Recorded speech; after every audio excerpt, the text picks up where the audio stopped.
Hyderabad central university వివాదం దేశం మొత్తం సంచలనం సృష్టించింది. ఎంతలా అంటే సుప్రీంకోర్టే సుమోటోగా విచారణ చేసేంతగా. అసలు ఈ భూమి విషయం ఏందో ఒకసారి తెలుసుకుందాం. 1975లో యూనివర్సిటీ ఏర్పాటుకే నాటి ఉమ్మడి ఏపీ ప్రభుత్వం భారీగా హెచ్సీయూకి భూమి కేటాయించింది. ఆ రోజుల్లో అదంతా నిర్మానుష్య ప్రాంతం. కనీసం మనుషులు కూడా కనిపించేవారు కాదు. అయితే వేలెకరాలు ఇచ్చింది కానీ భూ బదలాయింపు చేయలేదు. యూనివర్సిటీ అధికారులు కూడా అడగలేదు. ఎందుకంటే ప్రభుత్వ సంస్థే కదా అనుకున్నారు. అయితే రాను రాను సిటీ పెరిగింది. గచ్చిబౌలి ప్రాంతం రియల్ ఎస్టేట్ విషయంలో టాపులో ఉంది.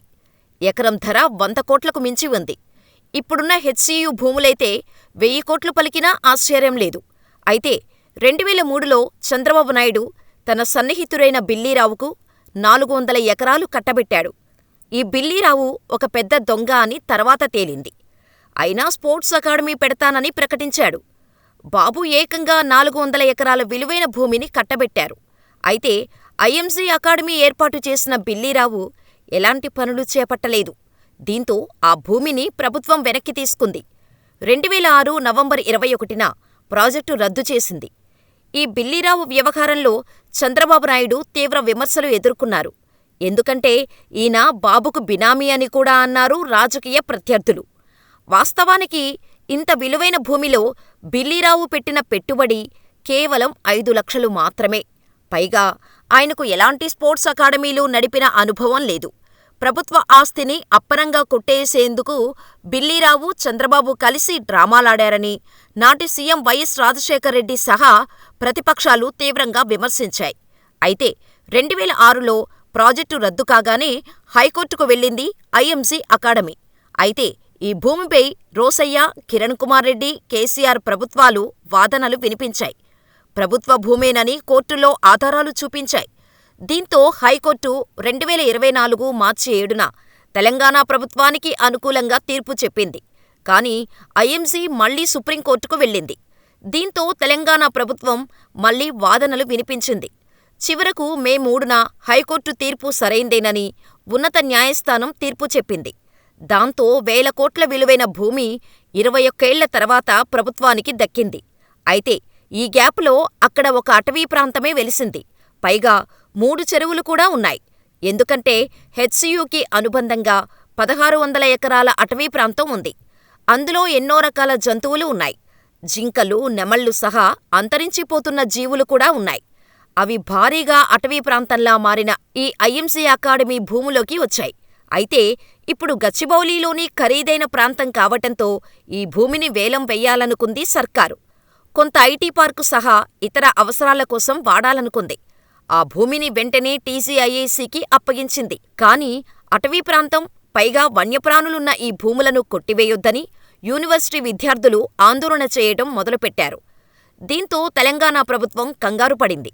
తాము ఏమాత్రం ఆలస్యం చేసినా అడవి పేరుతో ఆడుకుంటారని ఏకంగా 100 బుల్డోజర్లతో చెట్లను ధ్వంసం చేయటం మొదలుపెట్టింది. దీంతో ప్రతిపక్ష పార్టీలు భగ్గుమన్నాయి. అంత తొందరేమొచ్చింది? భూమి కావాలనుకుంటే ఫార్మాసిటీ కోసం సేకరించిన 14,000 ఎకరాల భూమి ఉంది. పచ్చని చెట్లు ఎందుకు కొడుతున్నారు? వన్యప్రాణులను ఎందుకు చంపుతున్నారని బీఆర్ఎస్ వర్కింగ్ ప్రెసిడెంట్ కేటీఆర్ నిలదీశారు. మరోవైపు విద్యార్థులు, ప్రొఫెసర్లు ఉవ్వెత్తున ఉద్యమాన్ని నడిపారు. ఇక సోషల్ మీడియాలో అడవిని ధ్వంసం చేస్తున్న బుల్డోజర్లను చూసి జనం ఆగ్రహం చెందారు. చీకట్లో అడవిని నరకాల్సిన అవసరమేముందని ముఖ్యమంత్రి రేవంత్ రెడ్డి మీద ఆగ్రహం వ్యక్తం చేశారు. అయితే ఇది ప్రభుత్వ భూమి, యూనివర్సిటీకి సంబంధం లేదనేది ప్రభుత్వ వాదన. అందుకు ఆధారాలను కూడా చూపించింది. ఇన్నాళ్లు ఐఎంసీ ఆధీనంలో ఉండేది. తర్వాత కోర్టు పరిధిలో ఉంది. దానిని మేము విడిపించాం. ఉద్యోగాల కల్పనకు ఐటీ పార్కును కడతామని మంత్రులు ప్రకటించారు. కానీ అడవిని నరకడమెందుకు? హైదరాబాదుకు స్వచ్ఛమైన గాలిని ఇస్తున్న ప్రాంతాన్ని ఎందుకు ధ్వంసం చేస్తారు? ప్రభుత్వ భూమి అయితే ప్రజల ఆస్తి కాదా అని విద్యార్థులు నిలదీశారు. యూనివర్సిటీలో ఉద్యమం ఉధృతంగా మారటంతో పోలీసుల అత్యుత్సాహం మరింత ఆజ్యం పోసింది. విద్యార్థులను హేయంగా కొట్టడం వీడియోలో చూసి దేశం మొత్తం ఆగ్రహం వ్యక్తం చేసింది. చివరకు ప్రొఫెసర్లను కూడా కొట్టారనే వ్యాఖ్యలు దుమారం లేపాయి. మరోవైపు విచారణ జరుపుతున్నాం. అప్పటివరకు చెట్లను నరకొద్దని ఆదేశాలిచ్చింది. కానీ విద్యార్థులు మాత్రం జాతీయ మీడియా తెలంగాణ ప్రభుత్వాన్ని ఏకిపారేయటంతో సుప్రీంకోర్టు సీన్లోకి వచ్చింది. సుమోటోగా కేసు నమోదు చేసింది. ఎందుకంటే మార్చి 4న అన్ని రాష్ట్ర ప్రభుత్వాలు అటవీ భూమిని నిర్ణయించే విషయంపై స్పష్టమైన తీర్పు ఇచ్చింది. వాటికి కట్టుబడి ఉండాలని తేల్చి చెప్పింది. కానీ ఇప్పుడు తెలంగాణలో అడవి విధ్వంసాన్ని సీరియస్గా తీసుకుంది. వెంటనే హైకోర్టు రిజిస్ట్రార్ని కంచగచ్చిబౌలి ప్రాంతానికి వెళ్లి అక్కడ అడవి ఉందా, వన్యప్రాణులు ఉన్నాయా, ఎంత ధ్వంసం చేశారో వెంటనే ప్రాథమిక రిపోర్టు ఇవ్వాలని ఆదేశించింది. దీంతో రిజిస్ట్రార్ అక్కడకు వెళ్లి ఫోటోలు సహా ఆధారాలతో సుప్రీంకోర్టుకు సమర్పించారు. ఆ వెంటనే సుప్రీంకోర్టు విచారణ మొదలుపెట్టింది.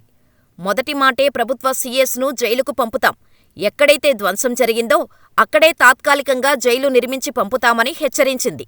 దీంతో తెలంగాణ ప్రభుత్వం ఉలిక్కిపడింది. బుల్డోజర్లు ధ్వంసం చేస్తుంటే జింకలు, నెమళ్ల ఆర్తనాదాలు విన్న సుప్రీం ఆవేదన చెందింది. అంత హడావుడిగా చెట్లను ఎందుకు నరికేశారు? రిజిస్ట్రారు పంపిన నివేదిక, ఫోటోలు చూశాక అది అడవే అని అర్థమవుతోంది. కొత్త చట్టం మీకు తెలీదా? చెట్లను నరికి అభివృద్ధి కార్యకలాపాలు చేపట్టాల్సిన అవసరమేంటి? ముందు చెట్లను నరికే ముందు ఎన్విరాన్మెంటల్ ఇంపాక్ట్ అసెస్మెంట్ చేయించారా? పర్యావరణ శాఖ అనుమతి ఉందా? అటవీశాఖ అనుమతించిందా? రాష్ట్ర ప్రభుత్వం ఏర్పాటు చేసిన కమిటీలో అధికారులు ఎందుకున్నారు? వారికి అడవుల గురించి ఏం తెలుసు? వారి అనుభవమేంటి? ఇన్ని వేల చెట్లను నరికి కలపను ఏం చేస్తున్నారో సీఎస్ నివేదిక ఇవ్వాలి. 16లోపు మొత్తం పరిశీలించి నివేదిక ఇవ్వాలి. ఈలోపు అక్కడ ఏం జరిగినా సీఎస్దే బాధ్యత.